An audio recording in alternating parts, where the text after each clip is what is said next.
A very good morning, my dear students of class 7. Today in biology we are going to do the same chapter, that is kingdom classification, and this is the third part. The topics which we are going to cover are kingdom Protista, the second one among the 5, the features of protists,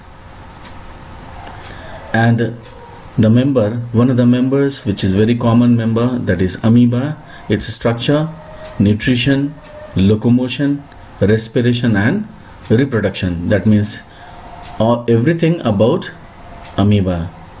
So here in the diagrams you can see various types of protists.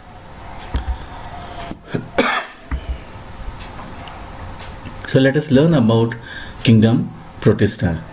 Now here I have taken some of the text from your book and some I have given my own. So whenever you go through this video, you take your book and other informations also you will be getting. So all the organisms are grouped under kingdom Protista include eukaryotic organisms. These are all single-celled, unicellular organisms, and they have got well-defined nucleus. Okay, examples are Euglena, amoeba, paramecium and some more. Okay, here you can see in the diagrams here the paramecium, amoeba, Euglena, etc. So let us learn about these. The features of kingdom Protista, all the characteristics. Most of these protists, they are aquatic, that means they live in water. They may live in seas, they may live in river, lakes, etc. Some of them, they live in soil also, and some may live in human or plant bodies as well. All the members are single-celled in kingdom Protista. Single-celled, that means unicellular, made up of only one cell. They are eukaryotic. Eukaryotic means they have a true and well-defined nucleus. So there are two types of cells, eukaryotic and prokaryotic. Eukaryotic means they have nucleus, and prokaryotic means cells without nucleus. That means nucleus is absent, a well-defined nucleus is absent. So these are microscopic organisms. You cannot see them with your naked or unaided eyes. They have membrane bound organelles. So cell organelles, you know, like mitochondria, endoplasmic reticulum, plastids, etc. All these are having membrane. Okay, so are bound by membrane.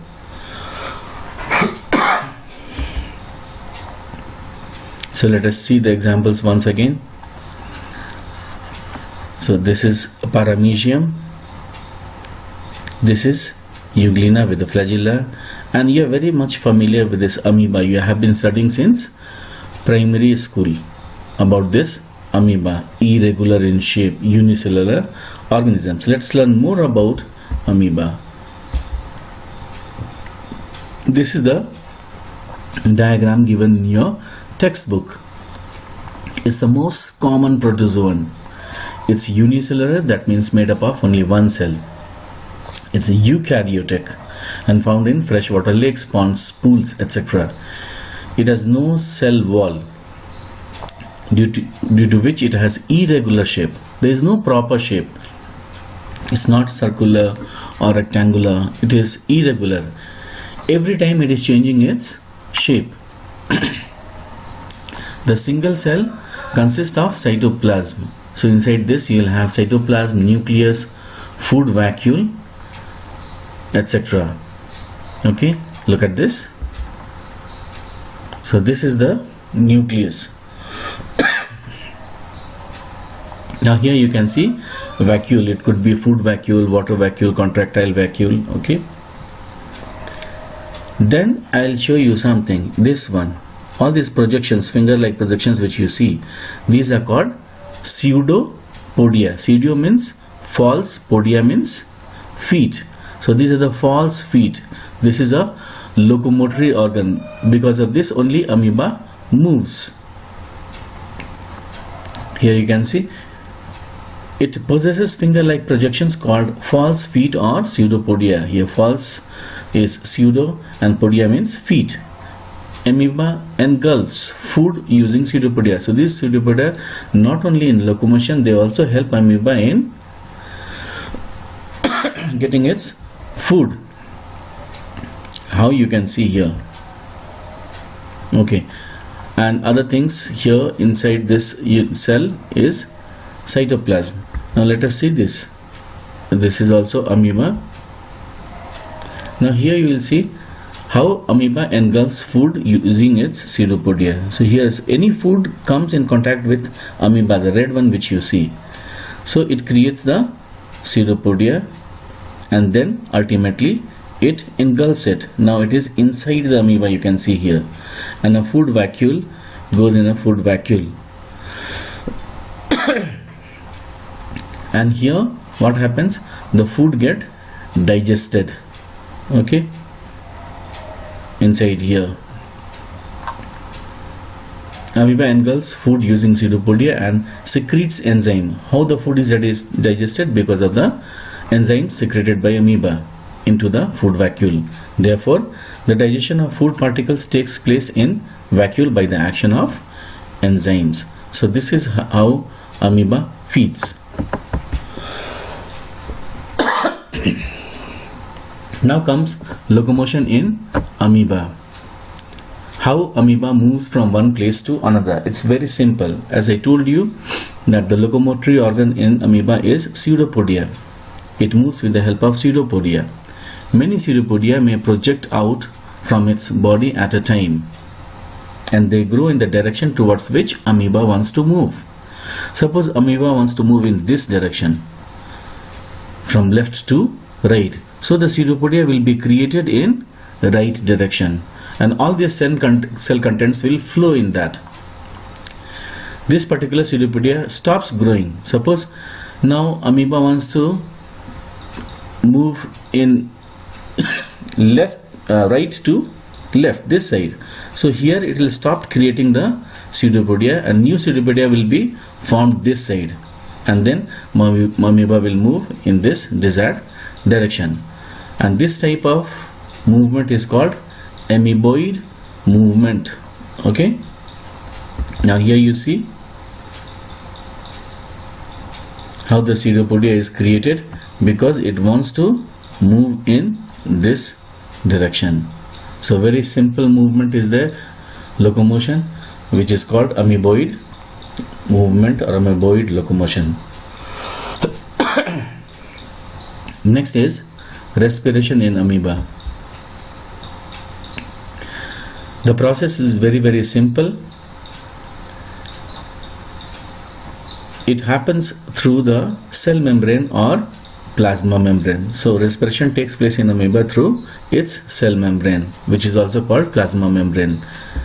The oxygen which is dissolved in the water, it goes in, and then the carbon dioxide comes out through its cell membrane. So here you can see in this diagram, O2 diffuses into amoeba. So by the process of diffusion, it comes from water to amoeba, and then after utilization, CO2 diffuses out of amoeba's body. So this is the plasma membrane or cell membrane.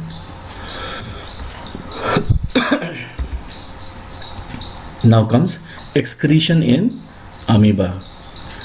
So it takes food, gets digested, and whatever is not digested, undigested food, it also comes out the same way through the cell membrane. Excretion in amoeba occurs by the process of diffusion, just like the respiration, through cell membrane and contractile vacuole. A small sac that lies in cytoplasm of the organism. Carbon dioxide and ammonia, these are the waste products. These are excreted in the water through diffusion. The waste material present in cytoplasm enters a contractile vacuole So here you have seen how it takes any food material. Okay, pseudopodia is created and the food material goes inside. Now it is there in a vacuole. Enzymes act on this food material, gets digested. So this food vacuole is prepared. Now this is old food vacuole. Now here you have got undigested food. How it will come out of amoeba? It will go towards the cell membrane. You will see it has come here and then it is released outside in the water. So undigested particles go out of the body of amoeba. Very simple procedure. The contractile vacuole moves close to the plasma membrane. Okay, here it comes here, comes in contact with it and then bursts to release its contents. What are the contents? Undigested particles. So it comes out in the water. So this is excretion in amoeba. Now comes reproduction in amoeba. So basically there are two types of reproduction: binary fission and multiple fission. So first we'll be studying about binary fission. Binary fission means, binary means two, fission is splitting, that means splitting into two. It reproduces by the process of asexual reproduction, simply dividing into two. The nucleus divides into two daughter nuclei. So you have seen the nucleus of amoeba. So first it divides into two nuclei and then two daughter cells are formed that grow and split, and ultimately they produce new amoeba. So here you see. So this is the parent cell, okay, which grows in size, and this, the black one, is nucleus. It divides into two nuclei, and then you will see the cell contents also divide into two, and ultimately they are separated, making two daughter cells. So this process is called binary fission, that means splitting into two, dividing into two. Next one is multiple fission. Amoeba also undergoes multiple fission, but this happens in unfavorable conditions, when the climatical conditions are not favorable. So hence a hard covering called cyst develops. So around it becomes spherical and there is a cyst around it, a hard covering, so that it can be safe. And then the nucleus divides again and again and forms several nuclei. The cytoplasm is also divided into several parts, and each part encloses one nucleus. Now when the situation is favorable again, the cyst breaks and it releases multiple number of daughter cells. Not like this, here only two are made, but here many daughter cells are produced. Now here you can see it's a fully grown amoeba. Now here you can see the pseudopodia, but now here it is not there. It pulls in its pseudopodia, becomes spherical. It secretes a cell wall. So here this is the one, okay, cyst wall. So this is the hard covering of amoeba. Inside this, the nucleus divides and redivides, and each nucleus has some of the cytoplasm, and ultimately when the situation is favorable, in favorable conditions, the cyst ruptures and releases all this daughter amoeba. Okay, so this is how amoeba reproduces in two methods, binary and multiple fission. So we have come to end of this topic. Message for you is stay home, stay safe, and have a great day. Thank you.